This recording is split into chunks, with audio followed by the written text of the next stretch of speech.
अल्लाह पाक से वो अक़ल मांगें जो आप और आप से वाबस्ता लोगों के काम आ सके।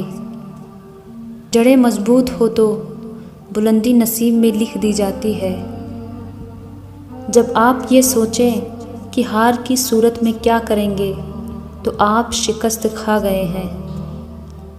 अगर तू गुनाह पर आमादा है तो कोई ऐसा मकाम तलाश कर जहाँ अल्लाह ना हो।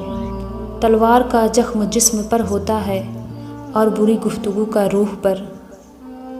3 बातें आदमी को हलाक करती हैं, पहला हसद, दूसरा लालच और तीसरा तकब्बुर।